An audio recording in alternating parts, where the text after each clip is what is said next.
How's it going, gamers? We are back on the moon for a little bit because I have some stuff I want to take care of over here. There's a few things you might notice that I'll get to in a moment. First, I just want to fill in these blaze burners in case my idea doesn't work. I believe we can use a cart assembler like this. Okay. Doesn't work. Unable to assemble. I thought we could move the spawner like that, maybe. Oh well, maybe there's another way to move the spawner, because I would not like to have to return here every time I need more blaze.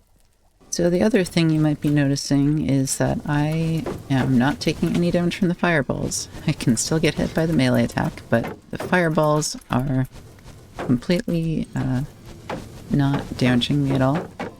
That is from this blaze backpack, which is pretty easy to make. And it completely negates both blaze fireball damage and fall damage, which is kind of absurd. Oh. Huh. Hidden chest. So if I can't use the cart assembler, I figure I should make a nicer platform for fighting these guys on, because doing it in this huge room is really annoying. Seems I did not bring enough cobblestone to finish the room, so I'll try to remember to do that next time I come here. While I'm farming blaze here, I guess I can talk about what my plans are for today. I would really like to do some stone processing automation. Specifically, I think Ochrum and veridium, which are gold and copper respectively, we can do right now. And I think they would be good to do right now. There's a couple other random things we might want to get to, like making precision mechanisms and using those for mechanical crafters and making crushing wheels. But main goal for today, I think, is going to be Ochrum and veridium. So Ochrum we're going to make with honey, dripstone, cobblestone, and yellow dye. Dripstone we can make pretty easily by washing calcite, which we're already automatically producing. Honey we can get by mixing sap and sugar. Sap we're getting automatically from a rubber tree farm. Sugar we can farm automatically by farming sugarcane, of course. The yellow dye here is the hard part. I think we want to do it by bone mealing a flour, and that bone meal we can actually get from calcite as well, if I find that again. So calcite we can mill for a 75% chance at bone meal, and that's honestly pretty good odds. We could also maybe compost the saplings we get from the rubber tree farm. Veridium is lava, cobblestone, slime ball, and green dye. Green dye we can get from farming cactus, of course. Lava we're making automatically. Slime balls we can make from a slime tree farm, which I think is the way we're going to do it. So I think we'll want to set up a few farms in order to make these stone types. And then once we have those farms set up, it should be pretty simple to do the actual stone processing part. I don't think I've ever seen that before. That's pretty funny. Alright, I think that's enough blaze farming for now. Let's head back. Why is there soul fire there? No way it's from like a blaze fireball all the way back there, right? Have we gotten this meteorite before? I don't even remember. Nope. Seems not. Okay. Another press. Oh yeah, let's check out the silver sword we got. Okay, that's a lot more effective against those guys than the regular cleaver we have. Just for comparison here, let's try this.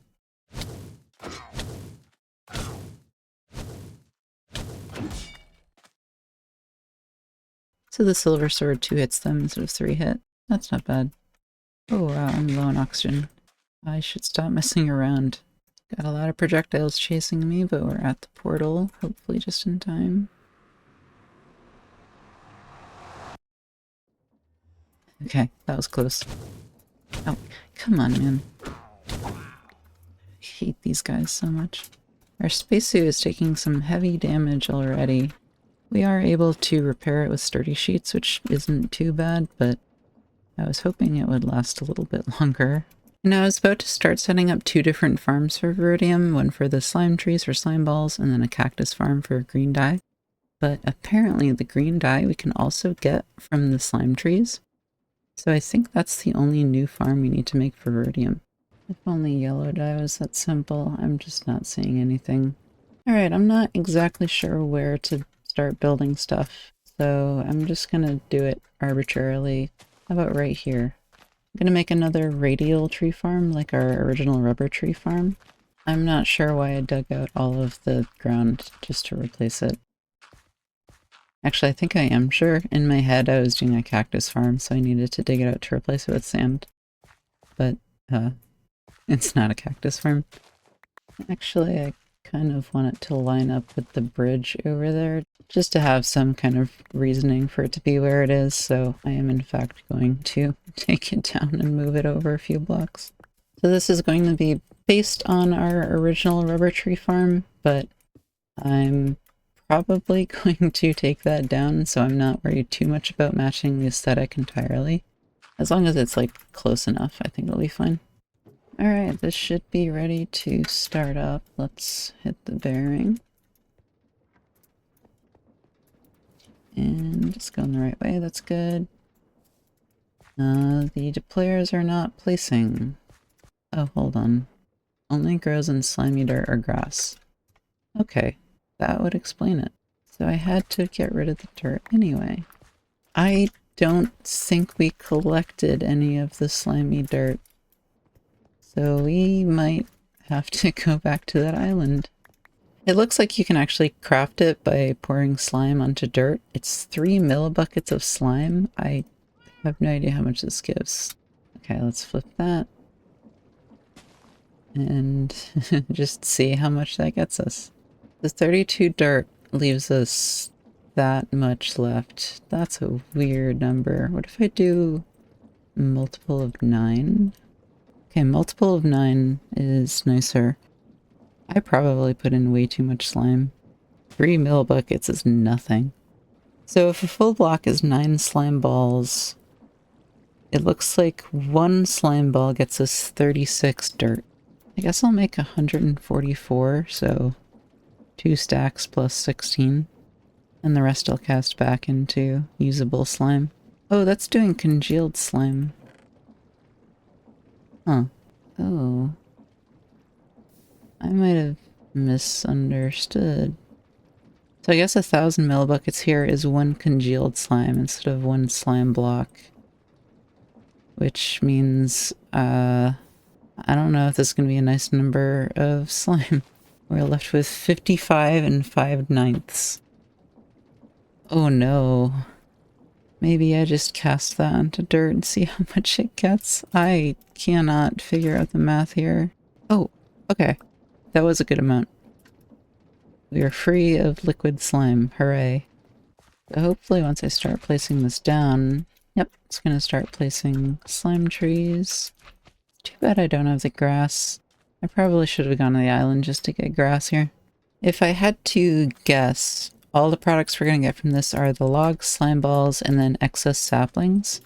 So the logs we're going to press into green dye, slime balls we can use directly, and the saplings we can melt into slime, which means I should have brought more than just the faucet and casting table. Whoops. If I want to make a liquid fuel tank, it's going to take brass sheets. So maybe we should make some brass. This setup was not designed to have a blaze burner put under it. The brass is another alloy that produces an amount of product equal to the sum of the volume of the reactants. So I'm gonna have to do the annoying fluid moving around again. It's been a while since I had to do that. There's our first brass. That's pretty big. Doesn't tell us how long the blaze burner fuel is gonna last, unfortunately. I would like to just leave this running and make a ton of brass in the background, but like without an automatic input to the blaze burner, I don't think I can do that. The brass should output last here, so let's flip first the copper back here, and then the zinc back here, and then the brass forward. And now that that is... oh, I have to flip this back. Now that this is kind of locked into being brass, we should be good to flip these back. And blaze burner still has fuel. That's gonna make the 9th and 10th brass So now we can cast onto a bucket, and that is our first brass bucket. Let's filter that now. Looks like the blaze burner ran out.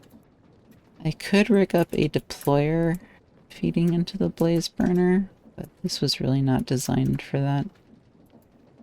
I might just tend to it manually to make a little bit of brass. Oh wow, that's a lot of tasks. And a seared fuel tank. Very cool. So alright, we want these to go 3 different places, so we can do another thing like this. Let's have saplings go this way, because we're going to want to use lava, and it makes sense to put this as close to the lava as possible. Melter, fuel tank, this is where we need the lava to go in, so I'll want to bring it over that way. Maybe like underground, I'm not sure. Alright, that should fill up. Hopefully. That doesn't connect, really? Why doesn't the fuel tank work? What am I doing wrong? It has 2 millibuckets of lava.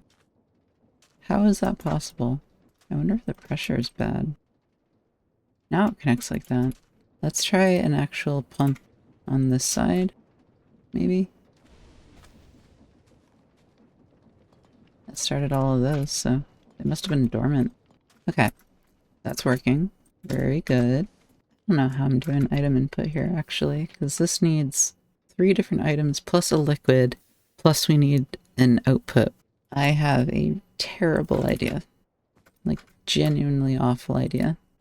So what if I just use a bunch of buffers and they take from alternating sides? So like this one is going to be in, out to the right.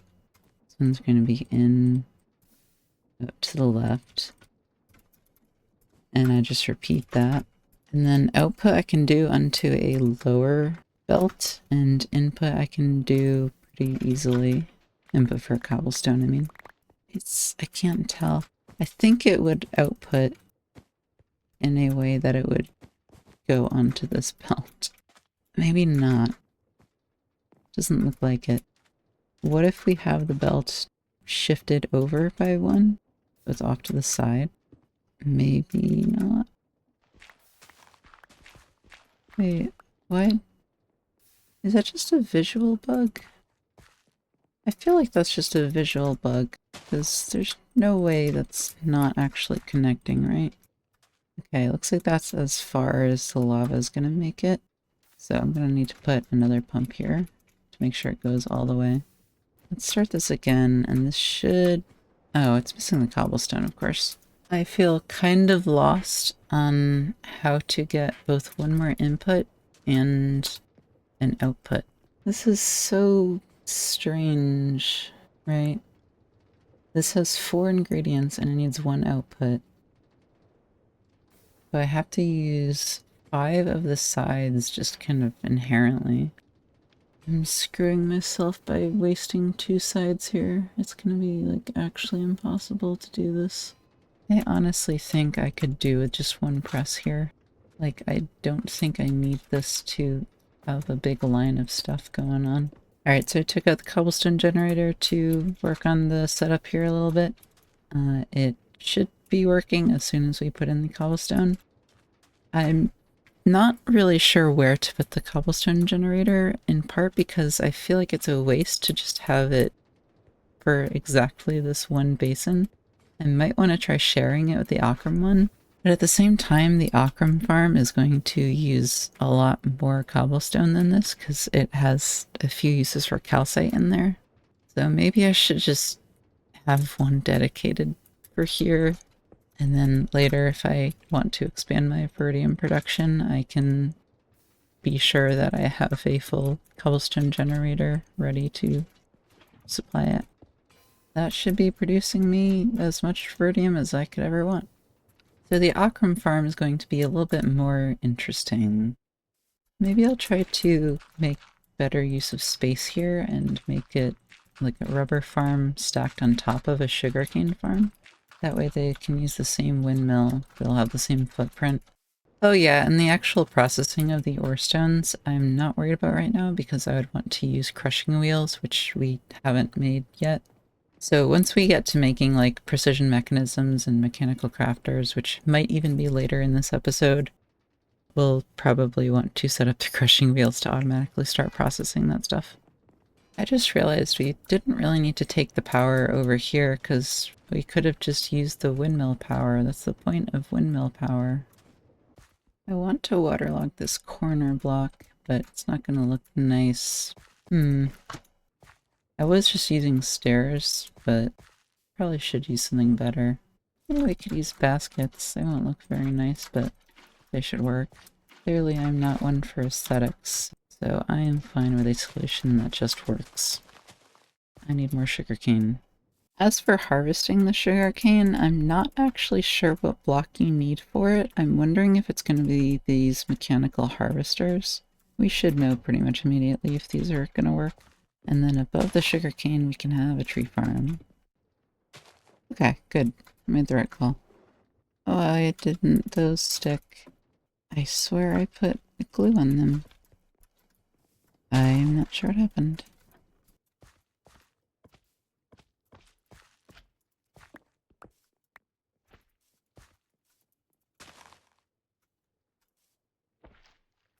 So this is going to be a little weird because we're going to have 4 different types of items that can be in this output barrel. We're going to have sugarcane and then the 3 things from the wood.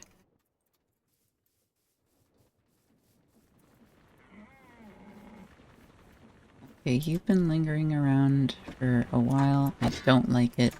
Get out of here. I don't want you in my life. The lava is lower than I would like to see. I might try turning off the obsidian mining. These all seem idle, so I think there's something going on here. Yeah, this is not good. This is not how things should be running. I need to draw from the main tank instead of right here. I think that's what's going on. So in fact, let me take out the power and use the windmill power like I should have in the first place. Let's actually try out a new toy here. So if I just directly connect this, the belts are going the wrong way. I want them to go like counterclockwise from where we are. However, if you combine an electron tube with an encased chain drive, it makes this adjustable chain gear shift, and I believe this lets us reverse the direction. Never mind, it speeds it up. Okay, I guess we can just use a regular gear shift and then put a lever on it. Kind of weird to me, they're both called gear shift, but they do completely different things.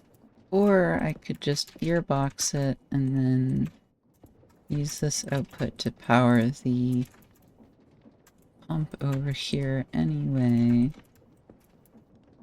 And hope that's gonna draw the lava for both of them. I was worried that wouldn't make it, but it seems like it's working. This time we're drawing the lava from this part, which we already had as kind of an end to the system. So hopefully this is going to work a bit better. Does not look like it's working a bit better. Just pop the wood out of the item frame. That's so unkind. My hope is that by making it pass by these first, it's going to prioritize those and power them before it even thinks about pumping over here. I have no idea if that's gonna work. Oh, wait, I'm dumb, aren't I? I'm so dumb. I'm pumping out of the blaze burners. That was the issue. I was pumping out of the blaze burners and also into the blaze burners. I need to be pumping from the basin. I can't believe that was the issue. The whole time that was the issue. Let's still go by the same principle where we want to pump by the things we want to fill. Why is that aligning with that instead of the actual pipe that's there? That's strange. And hopefully that actually works. I need to give it somewhere to go and also probably increase the pump pressure. Or not, because that drawing might be enough to take it out. So hopefully this is actually going to be working. I mean, the lava tank is filling, but that could be because I turned off the obsidian, so I can turn the obsidian back on and see what it looks like. I don't know, it looked like it was filling pretty fast, but it was also probably draining what was already in there. I'll keep an eye on it and see how it looks, I guess. Let's check the veridium. Oh wow, okay. Anyway, I have 3 of the products being drawn out from the initial output barrel here. Saplings I have another plan for, so I'm going to just kind of ignore them for now. We can actually make this kind of symmetrical here because we want to mill the sugarcane and the rubber wood and then combine their products. So I'm going to put them both into millstones like this. Where are all my pump pipes gone? There's no way I used the 8 I just made. Am I going crazy? Okay. Did I put mechanical pumps in a different toolbox? Because they're not going into the one they're supposed to be going into. I'm so confused. Are they just getting deleted for some reason? Okay, I am annoyed. It's wasted at least 16 mechanical pumps. So, I'm gonna do that. If I take them out and put them back in, now they're there. We use that, now they're there. I have no idea what was going on. I'm a little worried it's gonna mix the sap into rubber, and I don't think I have any honey to filter it. We'll have to see. Actually, let me check. I feel like I got honey from some kind of, like, treasure chest or something. I have a honey block. I think you can turn that into honey bottles. Okay, that should be started up. You just need to actually put the funnels down.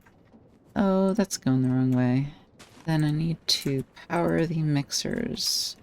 I probably need to be going faster. Honestly, I think I want to speed up this whole thing even more. I think one more than this would be too fast, if such a thing exists, so I might leave it at this for now. And as for powering the mixers, I don't know, man. I want to try keeping things symmetrical if I can, so let's do it up through the middle, and then just like that. Okay, it's making honey. We want to put that into a big old tank. Let's output. Cool. And sugarcane is probably going to be the limiting factor here because the trees grow a lot faster. Maybe I would want to hook up more sugarcane into this. I'm not sure. This is kind of just a proof of concept, I guess. I kind of had the idea that after we went to the moon, we would stop making proof of concept automation and just make actual automation. I feel like I'm just not in the right headspace to make proper large-scale automation, and I also am not that knowledgeable about proper ratios and stuff. I probably should have seen this one coming though, because sugarcane is kind of slow and these rubber trees are constantly building up over there. Anyway, let's do the stone processing part of this next, so maybe try to keep it in line here. Build it like here. I think I can kind of officially decommission this setup because it has produced us so much tin, and I want the milk in a jar and the space and all the components here. It feels a little weird, but yeah, let's take down the calcite limestone thing. I mean, I kind of knew it was going to be temporary, but getting to the point where I'm taking it down still feels kind of sad. Melancholic, I guess, because it's going to a better cause. Alright, the actual setup is down. Here's all the extra blocks and items that were from it. Anyway, let's connect this up. And then those should start getting loaded up. And that will turn them into gravel, which I want to put into basins to compact into calcite. And then some of that calcite I want to turn into bone meal, so I'm going to move them into even more millstones. Alright, let's also do something with the rubber saplings now. Should be under here. I just want to turn them straight into bone meal, honestly. Okay, buffers can't take from composters. I might have to just use another vanilla hopper, which would involve kind of rearranging what I'm doing here. Maybe this will be an opportunity to do something I almost never do. Let's do a diagonal belt. Because why not? Let's power that like that. And then we can do 2 of those. It should bring in sapling. Oh. Okay. Let's have a drawer. Ooh. It's annoying that they're flying off, even though it's kind of funny that some of them are being caught again. Kind of terrible, but it should work. This is also terrible. Oh, that overstresses that windmill. Great. Maybe I connect the windmill outputs, because this one is absolutely not using very much. Okay, the other one's contributing now. I could also make the windmills bigger. If I'm still running into power problems, I will definitely make the windmills bigger. Okay, so milk's going in there, and that's making calcite in all of these. Never mind, it's making compressed gravel. My bad.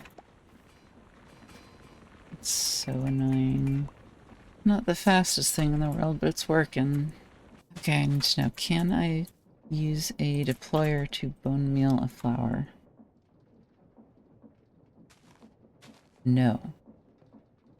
Is that because it's a 1 tall flour? It's because it's a 1 tall flour. I need to find sunflowers specifically. I think some packs I've played have a mod that let you bone meal 1 tall flowers. I was hoping this was one of them. Seems like this is not one of them. I think I remember seeing sunflowers over here. It does say sunflower plains, so that would make sense. Let's go on a little trip. If the deployer doesn't work, I can just use a vanilla dispenser kind of thing. I'm just hoping the deployer works because it would mean not having to run a comparator clock. I'll just grab all the flowers I see here. Never have too many flowers. Yeah, I don't think I've shown the snails yet. That's a snail. Okay, let's try this again. Can you deployer put bone meal on a flower? Yes. Alright, it's bone mealing flowers. The results go into this basket. And then these we want to mill for yellow dye and orange dye. And at this point I'm kind of just fine with doing one processing thing at a time because I am definitely overdoing it. That's up here. Then I'll need to pump in water. Can I make this go straight up and down, please? Why can't I make it go straight up and down? Okay. What if I just disable... Oops. I just tried to control Z in Minecraft. It's crazy. Now why can't I make this one go the way I want? It's annoying. Okay, if I flip that, putting water in those, turn them into dripstone, that's good.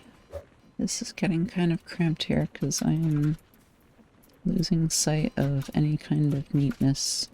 Okay, so we have honey, dripstone, yellow dye. We even have cobblestone here. Fortunately, this one doesn't need lava, so I don't need to bring it over. Why is this stopped? Oh. I hope whatever happened here doesn't happen often, because having to manually unjam this would get real old real fast. Is this just one of those normal create mod things where sometimes a contraption just randomly stops working? Boy, is it scary to see that happen so soon after this is made. It's gonna have me worrying that it's gonna break again. Alright, the cobblestone is not making it all the way to the end. Do I really need another stone growth chamber just to supply that? I mean, eventually things should back up, but I don't know if I want to wait that long to see results. This feels kind of like a waste, but it's gonna make it work, whereas it's not working now. So can it really be a waste? Anyway, this should start making some ochrum. I have no idea how much of this footage is usable. This has all taken me a lot longer than I thought it would, and I feel like I'm not doing a good job at explaining myself while working on this kind of machines. But hey, it's all working. The yellow dye is already backed up, and I was kind of worried I wouldn't have enough bone meal. So I might want to eventually put like a threshold switch, but for now just kind of toggle it like that, just so I'm not wasting bone meal on the sunflower. One thing I did realize is I think threshold switches are cheaper in this pack than they usually are. A lot of things use this train casing instead of the brass casing, so this was actually a pre-moon item. It shows it in the andesite world here with the smart observer.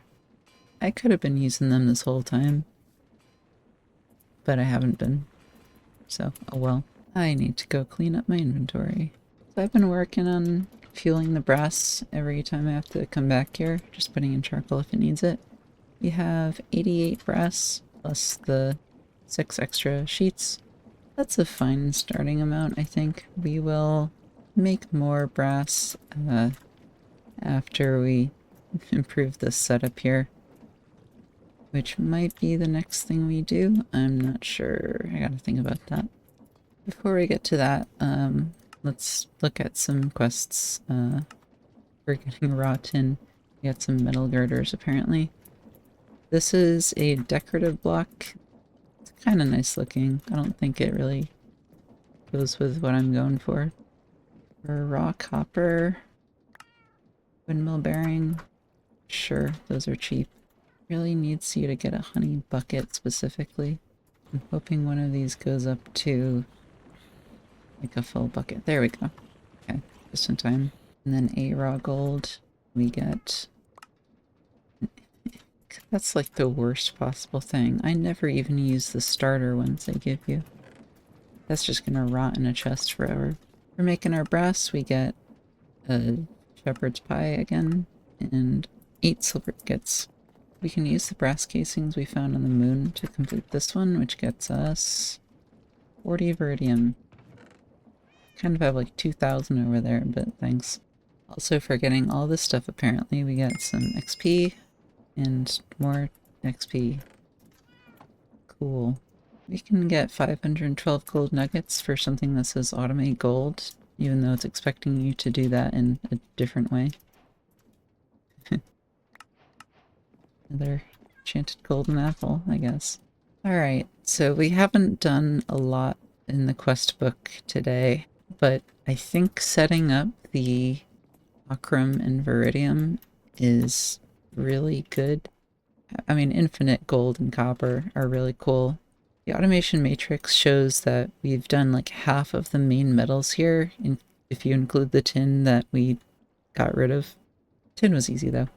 The remaining ones are iron, which the problem is blood. I have no idea how you're supposed to get large quantities of blood, I'm going to be honest. There's cobalt, which is from azurine, which is pretty easy to do. The prismarine here we can get from bulba root, which is easy to farm. That's the stuff we found on the moon. So that would take a few more farms, but then we could set it up pretty easily. Zinc here needs blazing blood, and I really don't know how you're supposed to get this en masse. It also needs blood. You could melt a blaze in a foundry, which we haven't made yet. But also, I don't want to make my first foundry on the moon around the blaze spawner. That sounds like a bad idea. Oh. Oh, this is filling up. Honestly, at this point, I'm just going to disable that. It kind of feels bad because I'm just wasting resources, but I have more rubber wood and rubber wood products than I know what to do with. I could probably take this down, but I would feel bad not having the production I have here, because I haven't set that up at the rubber farm for the Ochrum. Anyway, there's also scoria, which is kind of in the same vein. We can get that from chocolate, which we can make pretty easily. It would need more sugar though, so I probably should just make like a huge sugarcane farm, come to think of it. I'm really just used to the radial design with the windmills, so I would need to look into how to make a sugarcane farm that is not just in a circle. Although maybe just a bigger circle would be fine.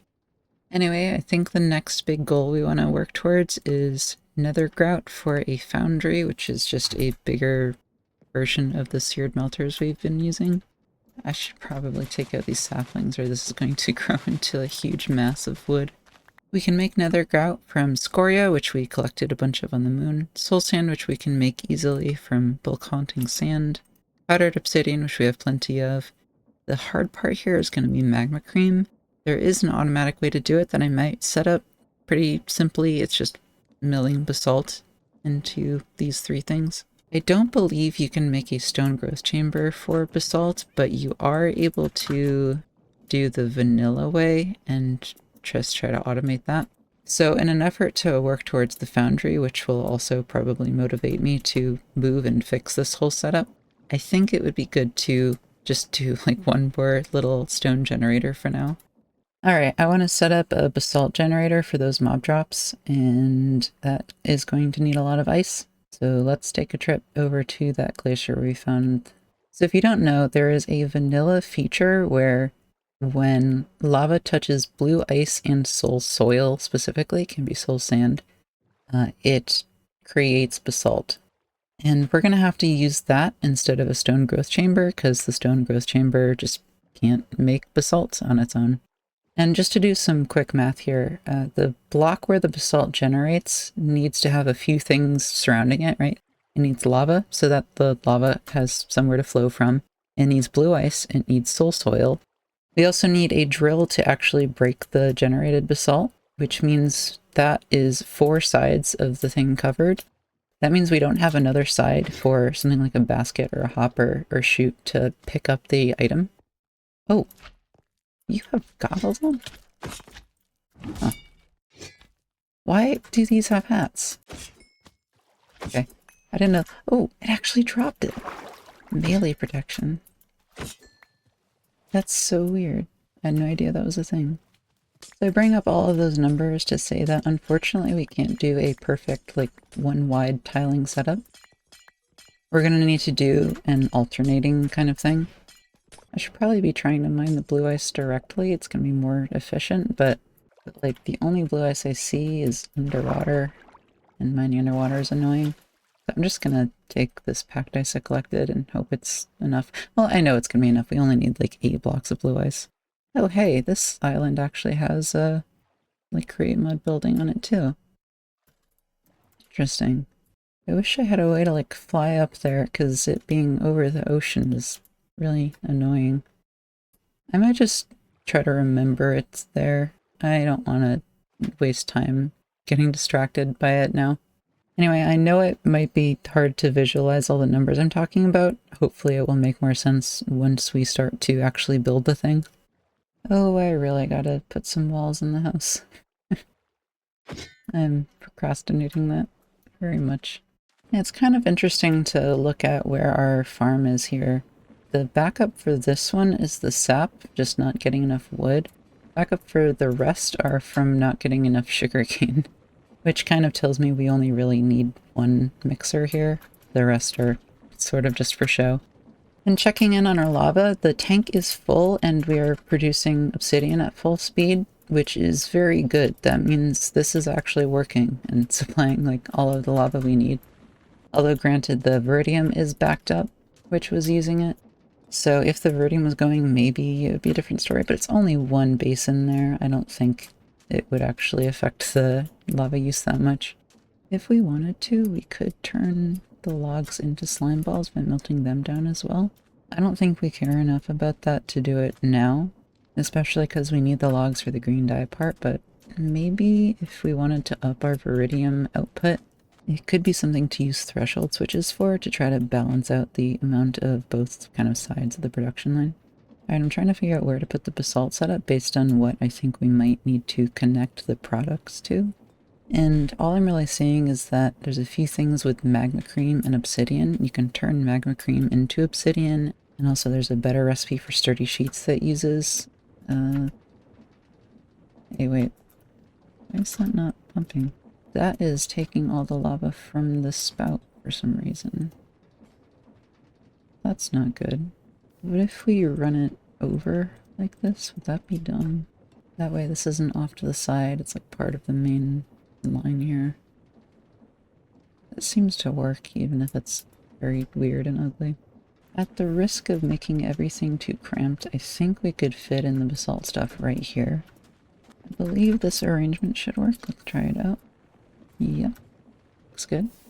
And then we want to mill the basalt so we can deposit directly into millstones.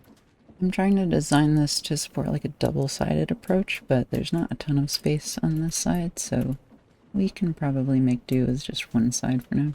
Actually, I think we want to use the output of the millstones rather than trying to filter outputs with buffers, so we can just funnel out like that, and it should only take the output products.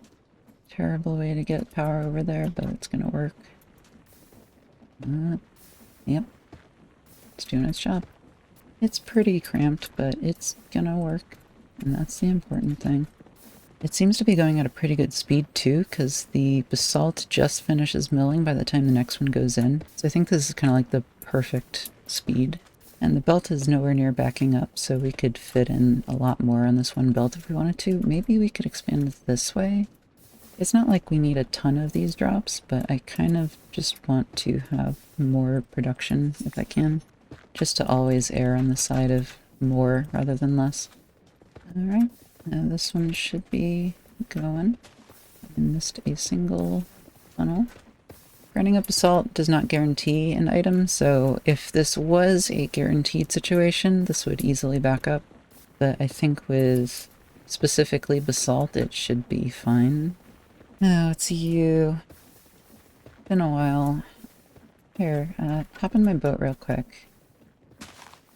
I'm not sure this is gonna work. Seems like it's working.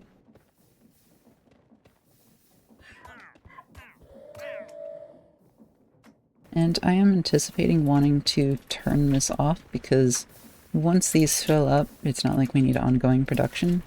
So I'll just install a clutch now with a lever, and we can stop it whenever we want to. Just for aesthetics, I'm gonna change the way the drills are getting powered because I don't like that one part sticking up like that. Oh, I guess we do need a gearbox here, kind of, for that. I still think that looks better. We could try instead using a belt here. You can do vertical belts. I usually prefer chain drives because they give you more options. In this case, I think a belt kind of looks better. This system is at 98% capacity. That is rough. I could maybe just hook him up. This is already so close, although I wouldn't want to hook it up to that because that's clutched. And maybe I should just put these all in the same system after all. Because even just one more addition to this setup would require adding more power to it. Alright, yeah, let's connect them. I'm gonna dig a tunnel from our existing intersection here, just so everything can be underground. Because underground means I don't have to see it or step on it all the time. And I'm gonna try to avoid calamities here by using speedometers. So this is at 64, that's at 16. So I need to speed this up 4x in order to match it up here. That should be pretty easy to do because a large to small cogwheel should be a nice 2x. We just do 2 of those. Maybe one more back. Just like this. That's 64, that's 64. Now we need to connect them so that they are going the right way. So we should be able to just use a gear shift here, and then a gearbox. And it's all one system now. Same speed. Stress is combined. 60,000 capacity. We're using half of it. That tunnel is kind of annoying to get around, so I'm hoping I don't have to go down there too often. Alright, I was kind of stalling for time there while we got up to 256 mag cream, and we are already like 50% past that. So let's finally go make some nether grout. I'm gonna need powdered obsidian. Alright, this should be enough for 4 times 64 crafts. And I think like the very next, I think the very next thing we're gonna do is making the actual foundry with a better setup for our fluid mixing here. So I don't mind kind of ruining the look here a little bit. I just want to automatically power the blaze burner. So I'm going to go without care for aesthetic. as if I ever care for aesthetic. So this should start making nether grout. And I'm realizing we don't have a way to extract the nether grout. Nothing another ugly buffer can't solve. That really took out all the ingredients as well. So if we lock in bottom auto, out right auto, that should work, I think. I literally just slept and now it starts raining. That's so cool. That's so cool. That's awesome. Oh, is it really not able to get that? Or, no, it is getting it. And now the buffer's in there, so now I have to take it out again. This is so irritating. Our next version of this workstation will be better. I'm gonna let that run for quite a while, and that should get us nether grout. Let's try some random quests while we wait. We can make a peculiar bell with some brass, and then we can haunt that into a haunted bell. I don't know if I mentioned it, but I added a haunting setup behind here. It was kind of a while ago. I probably should just put it in column, but we're moving all of this at some point anyway. So the haunted bell apparently highlights nearby lightless spots on which hostile mobs can spawn. I'm not really sure what that looks like, so I'm gonna maybe find a cave or something, because I'm not seeing anything different on the surface. Oh, never mind. I wonder why these spots are considered lightless, but like other stuff in the area isn't. This is probably being lit by the lava over there, so that might be why. Shadow sense. That could be useful for building, maybe? Like, I could place it here and see if anything could spawn in the house. Nothing should be able to, because everything's plenty lit up with an overabundance of torches. I can get some glow berries and glow ink sacks. That's going to complete this quest, which gives us soul torches and... oh, a mixer. Sure, that's kind of nice. This quest needs 256 basalt, which we don't have. And our basalt generator is immediately milling, so we can't just, like, check from that. Maybe I could turn off the millstones for a little bit just to get the basalt for that quest. Alright, just for the quest, let's turn these off for a little bit. With 8 of these millstones, I only have to wait for each one to get up to 32, so it really won't take that long. Okay, if I just take out a little bit of each of these millstones, we're up to enough for that quest. That gives us a deployer. Cool. Let me turn these back on, and I guess I can just keep the basalt in case I need it for anything later. We're going to be generating plenty, so it's not like I need to immediately mill these. Nether grout is going to take a while, huh? How about we take a look at these precision mechanisms? These are kind of annoying to craft because you have to repeat 6 times and then it has a chance for random salvage. I'm kind of thinking of a vanilla redstone style counter that like counts up to 6, and then after the 6th round through, it diverts the output regardless of what it is. I have no idea how difficult that's going to realistically be to make, but it feels like a better option than not doing it, or at least I can't think of a better alternative. It would be nice if the random salvage told you what it could be exactly, because then you could just filter any of the potential options. But at the same time, it not doing that is having me come up with a design solution to a novel challenge, so maybe it's good that it doesn't do that. The precision mechanism itself is a pretty important, although not super commonly used, crafting ingredient. You can use it for a few random kind of high-tech things. Among the most important things are the mechanical crafter, which you often need in pretty large quantities. The fluid centrifuge here is pretty fun. The rotation speed controller is a nice option for moving power around. And I kind of thought there was more, if I'm going to be honest. I really thought you needed it for the rocket or something. Maybe I'm thinking of something else. But anyway, the mechanical crafter alone is like super important, so we're gonna need quite a few precision mechanisms to make all the crafters we need. I basically want to have this hopper locked most of the time so that it doesn't take out of the dropper. And each time an item goes into the dropper, I want to increase a counter by 1. And when the counter increments, it should pulse the dropper so that it can continue the next path around. But if it reaches 6, it should not pulse the dropper and instead stop powering the hopper for a little bit and then put another gold sheet onto the belt. It's a simple control flow in theory, but actually getting it to work with redstone, I don't know if I can pull it off, but hey, I'm gonna try. We're gonna try a dropper counter with 6 rubber planks in it, and we can say if this empties, then it has counted 6 times. And when that happens, we want to pulse this dropper a little bit. I'm just realizing I'm building this across a chunk border, which is probably a bad idea. Okay, yeah, I'm not going to care about chunk borders here. I don't have the space to do it in a nice way while respecting chunk borders like that. Now, if I put an item here, it should pulse this, but it doesn't seem to be doing that for some reason. Is there something like bud powering that dropper? I don't see what it could be. So then why does this turning on not power that? Or does it also power this dropper? I bet it also powers that dropper and like immediately sends it back. Which would mean I need like another buffer block of space here, I think. So instead of directly powering that dropper, I only weak power it. Okay, let's hope this works. I put something in there. It doesn't get pulled out immediately. Pulsed that once, that's good. So I want to say if this is true and this is true, so an AND gate, then it should pulse that dropper. Just running dust and a torch like that should do it. So if I put a plank in, okay, spits it out, that's good. And also counted, I think, so that's 3, 2, okay. Do this, oh. Oh, it couldn't do it because there's something in front already, probably. That shouldn't be an issue because we should only have one thing at a time on the loop. So that's at none.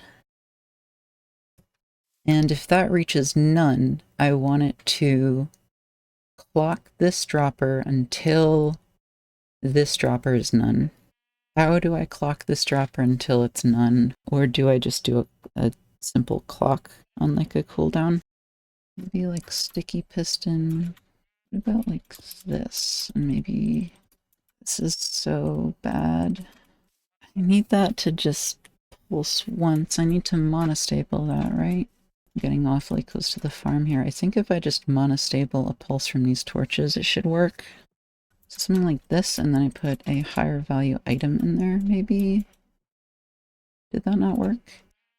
Why didn't that work? If this is gonna be jank, I might just need to find a better solution. I can't figure this out, man. I can't figure out the logic I need to make it work. Maybe I just do pulse it for a little bit. Maybe that's what I should be doing. Maybe all I need is a pulse extender into a comparator clock or something. Let's try this. So I'm at 1 and 5. If I put 1 in there.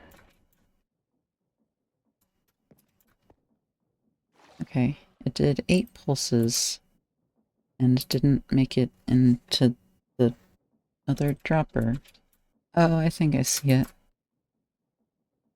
This powering the... Okay, it's that. If I just put a repeater here, I think it should be better. It should empty... Oh. Okay, comparator there instead, so it maintains the signal strength. I feel like I must be way overcomplicating this. Okay, that's working. Okay, 2 extra clicks, that's fine. Now I just need to figure out why this is dropping. Because that drops for some reason. Hopper's not picking up. What if I do something gross here and power that? What if I just add some delay up here? If anything, the delay probably makes the problem worse. Oh yeah, rain is just what I needed. This is so ugly. I know I keep saying this, but like, everything I do feels like the worst possible way to do it. And this is certainly no exception. I simply don't understand why this happens. Okay, the bottom hopper is not going fast enough. Is the bottom hopper being disabled at all? Is that something I have totally missed? Bottom hopper is losing its locking, I think.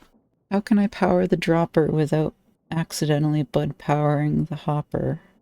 What if I only bud power the dropper and then update it with a note block? Would that do it? Please tell me that would do it. I simply do not understand.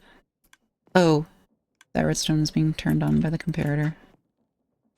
I am very silly. What if we do that? Does that fix it? Please tell me this finally works. Okay, it picked it up. And on other ones, it just does that.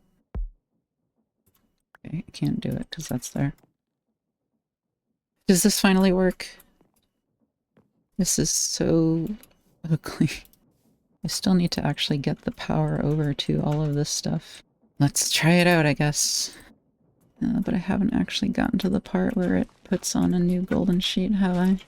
That should be simple enough, right? I just need to negate the signal from that, right?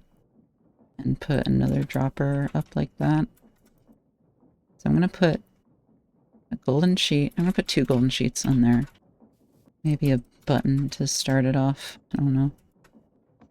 I'm gonna do that. Oh, I need to make sure that is reset.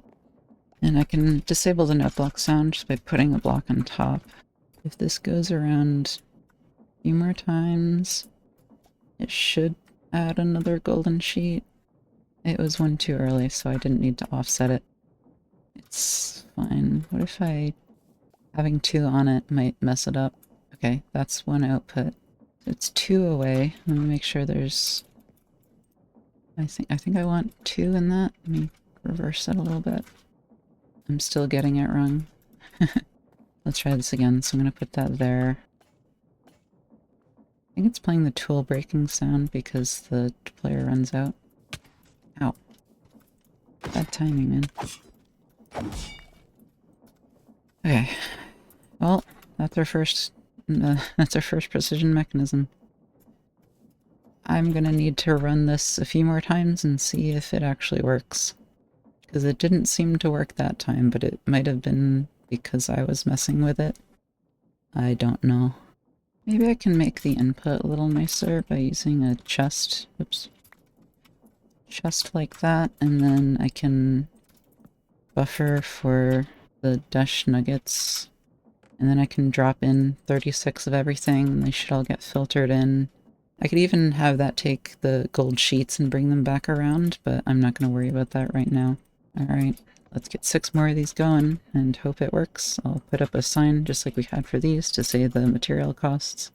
I hope that's clear enough. It should be. I can see all the materials there. I forgot to mention the sheet.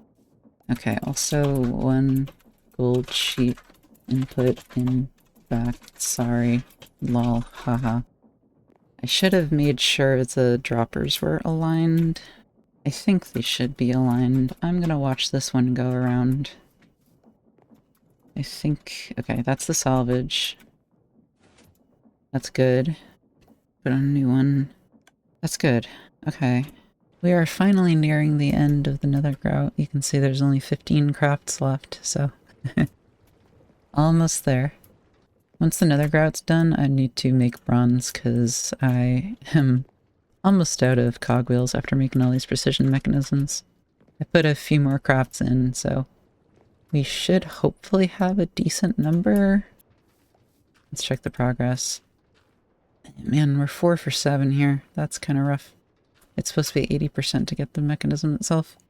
I kind of need at least 7 mechanisms because I want to make these crushing wheels, and they take 21 mechanical crafters, and each of these is, or each 3 of these is 1 precision mechanism. So I'm going to need 7 of them. I hope our luck turns around. Really, we're 4 for 8? That's rough, man. That's rough.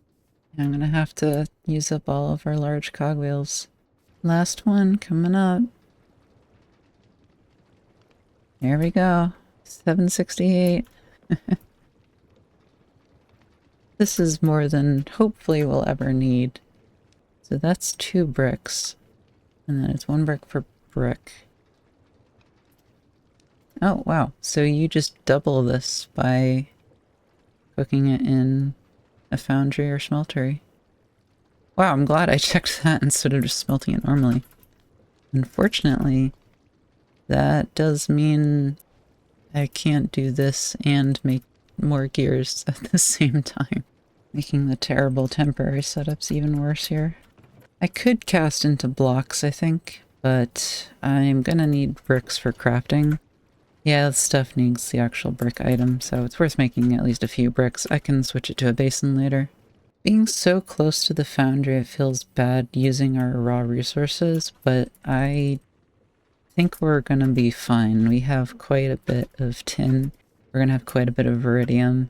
We haven't even processed any of our manufactured veridium yet, because I'm waiting for the crushing wheels.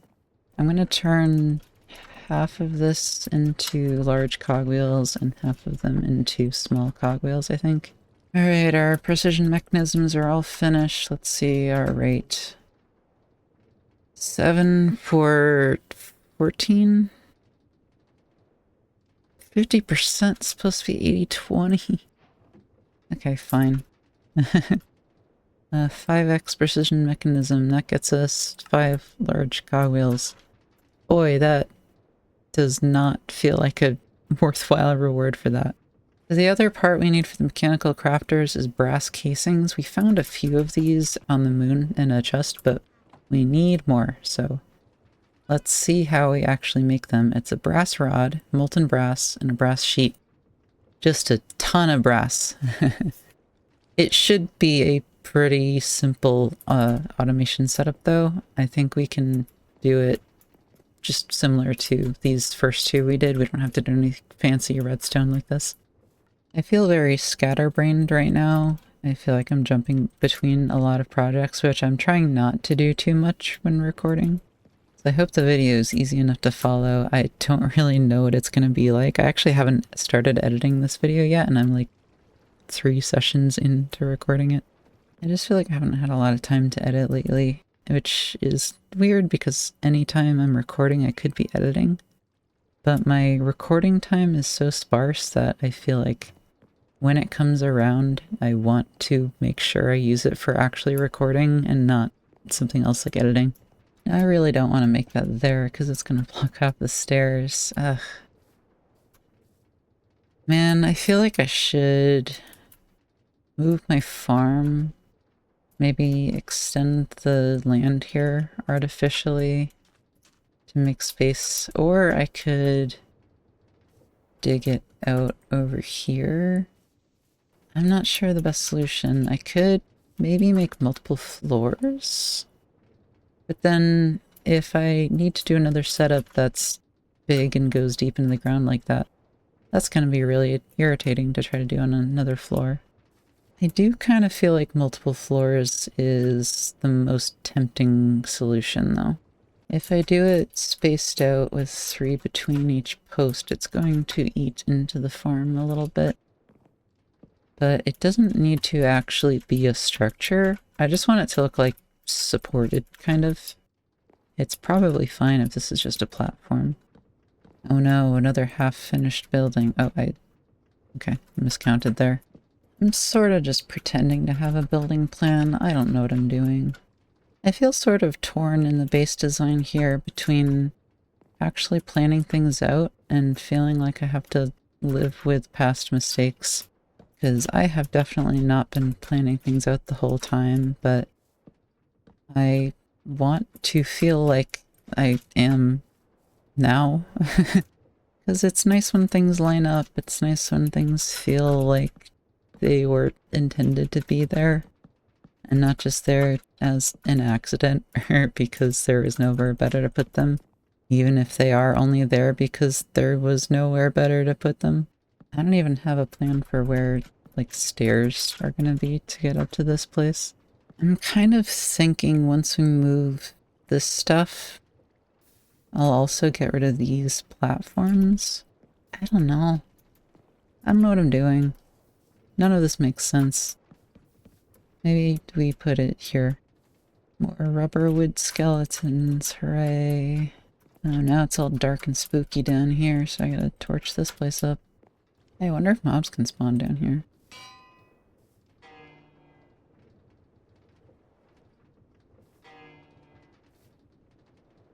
Seems not. Auto deployers, of course. Of course I'm out of deployers. Why wouldn't I be out of deployers? Alright, let's switch this over to blocks now. Because I think that should be enough regular brick items. Making a good amount of large cogwheels. Oh, hi. Fish out of water. Alright. Oh, wow. Huh. Not often you see a guy in full iron armor.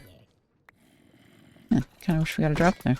I liked the chest input thing, so I'm gonna do that again for this one. Just having one place to drop off all the resources is nice. I don't know if it's gonna work for ones that require multiple steps of the same resource, but for most of these it should work out pretty well. I hope it doesn't feel like I'm stalling or being really slow in anything. I just want to get all this stuff set up because once it's set up, it's going to make our lives so much easier, so much smoother. And I kind of feel like a lot of stuff I want to do, I need to have the stuff set up, or it would be kind of a waste to not have set up the stuff beforehand. Like, I could process copper, but I should just wait to get the crushing wheel and the foundry, right? Because we're like 2 steps away from both of those. Alright, this should be our setup here. If I put in 10 copper casings, 30, 30, and then the nuggets I gotta do some math on, because I need 90 nuggets worth.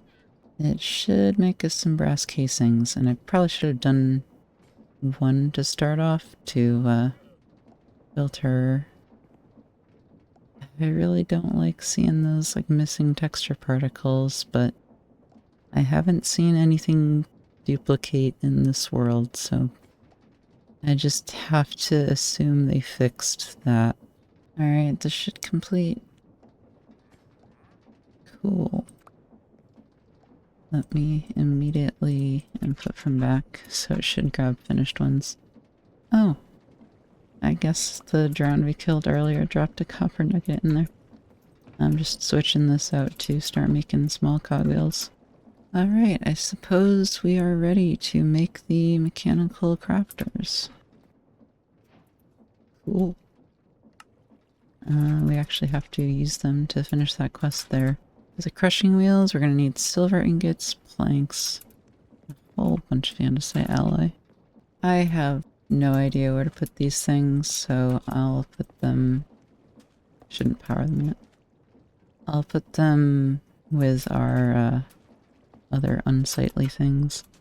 These things are kind of weird, and maybe I should do like a test craft with them to show you how they work.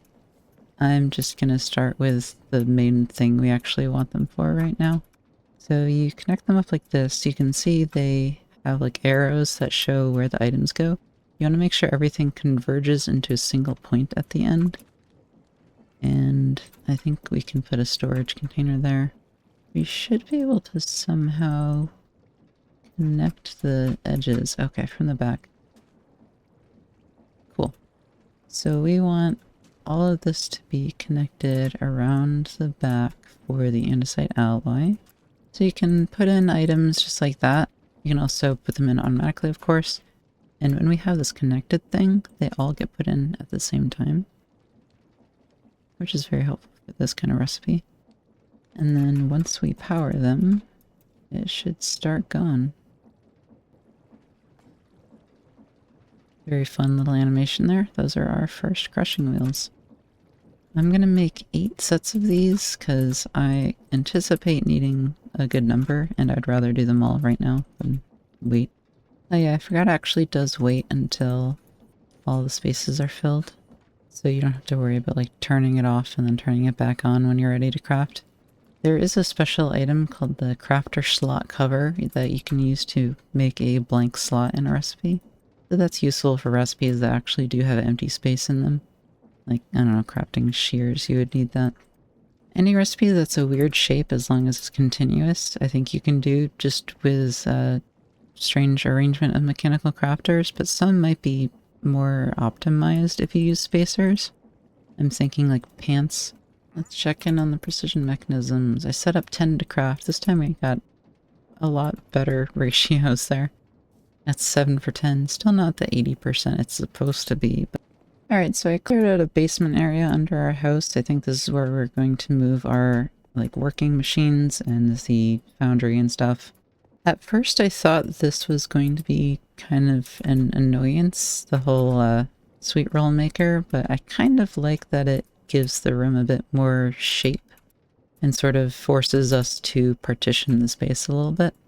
I went 3 blocks down. I'm kind of thinking about digging another few because I want a big foundry and we have a lot of scorched stone, so we can afford a big foundry. Maybe I could just use these sections as downward stairs. It would mean losing our strange, inaccessible balcony areas, but I think that's fine, honestly. Guess we won't be running low on sandstone anytime soon, huh? I promise I'll work more on designing the house at some point. It feels a little intimidating down here. It feels almost too tall, but I think that's okay. I would rather have the space than be cramped, I think. Starting to think I made too much nether grout. It's still got a ways to go. And I have something else I want to use a smeltery for. And I can't, because both our setups are occupied. Okay, so taking that scorched brick there completes this quest. You can see there's a bunch of different stuff you can do with the smeltery. Or foundry, I mean, this one specifically wants you to make scorched bricks, which is kind of strange because there's a lot of blocks you can use. I was going to go for these road pieces, but hey, it wants you to make scorched bricks. I shouldn't have done that. I should have, oh man. I'm going to need to make more bricks now, I think. Now this one needs cobalt, which we haven't processed yet, and we haven't like found anything in a chest. But it's also not essential, so I think I can wait until we actually get one set up to use that. Did I just forego? Yeah. I'm just not going to cook up some of the nether grout. We can leave it for another time.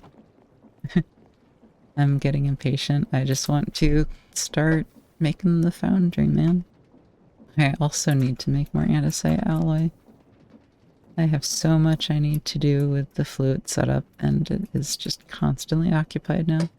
Suddenly this room is feeling kind of cramped again, because I'm not sure where to put the foundry. I was thinking in a corner, but if it is like that big, that doesn't leave me a lot of walking space.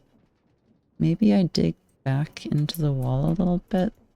Maybe I put it under that. That could be kind of fun, but then where do I put the fluid setup? I want to connect to it.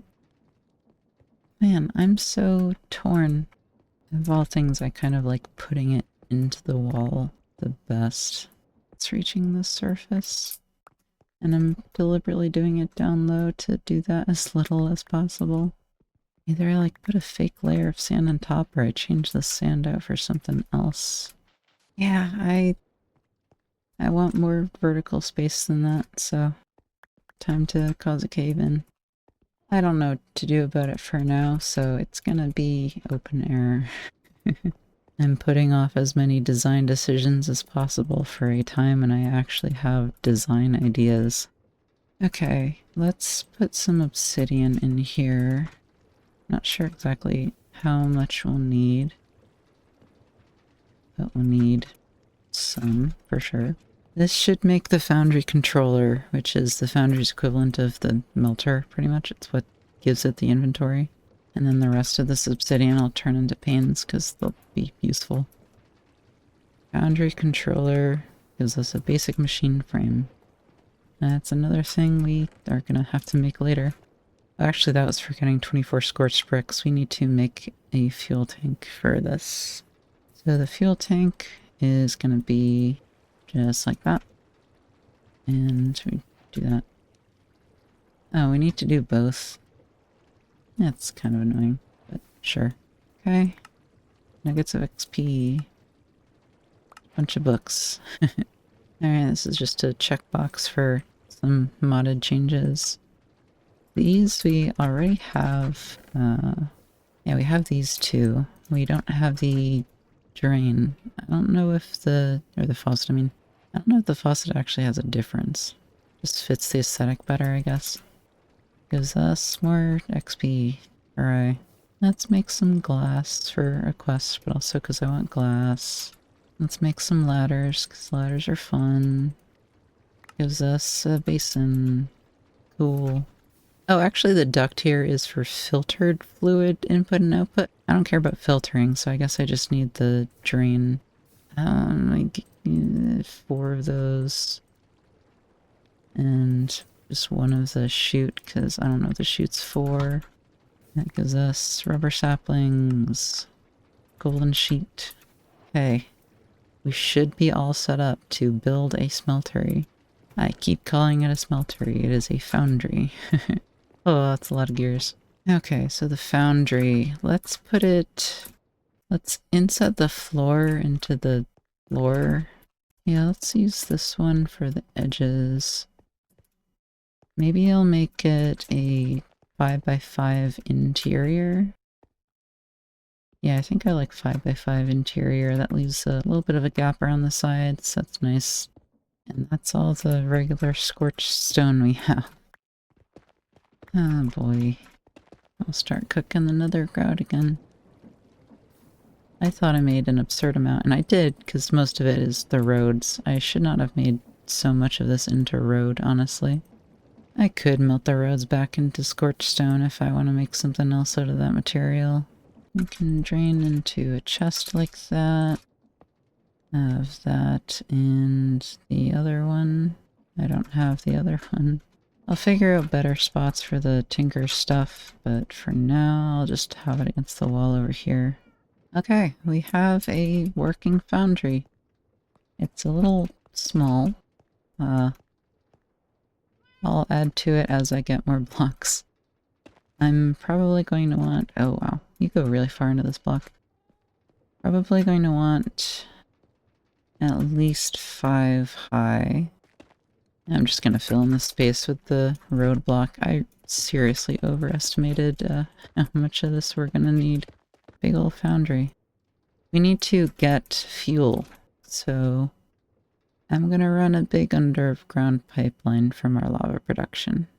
Oh yeah, and this backed up, so I just turned it off. There was basalt just like all over here. And I think this is kind of proving that items can despawn if they're on the ground because of a funnel like that. Because these were all full. Which is irritating, honestly. It's just going to waste all the basalt in here if nothing is done with that. I don't know why it's like that. What was that? Did the turtle fall? Poor guy. Gee, somebody should really patch the holes in this place. It's getting dangerous. Who could possibly be making holes in strange quarrying projects? Alright, we have fuel. It's going through a rather long tunnel all the way from our lava source back there. Had to make a few periodic water wheels to power extra pumps for more pressure. We should be set to use it, I think. Actually, we're not, because I forgot to...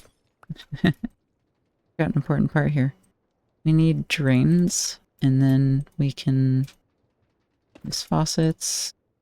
If you can believe it, though, there is actually one final hold-up, and it is that I want to make the most out of the copper, which means crushing it into crushed raw copper, which has the same like melting properties as regular raw copper, but you get approximately an extra third. So it's another kind of ore multiplication thing. Alright, so we can put raw copper in there. It's gonna get crushed.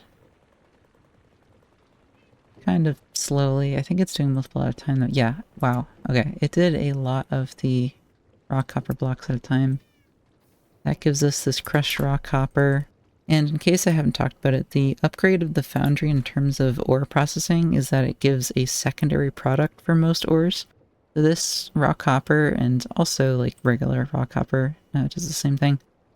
gives 1 ingot 4 nugget, which is 1 extra nugget compared to the melter, I believe. It also gives a nugget and 5 millibuckets of gold.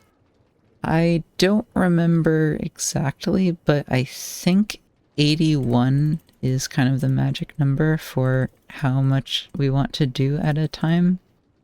So let's try doing 2 81s. That'd be 162. We can fit a good portion of it, surprisingly. I should put a hopper. Oh, why do you look like that? Okay, visual bug. Okay, so from all that we got... those are not nice numbers.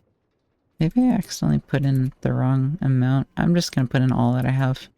The hopper is way too slow. I think a crude storage unit is what we want.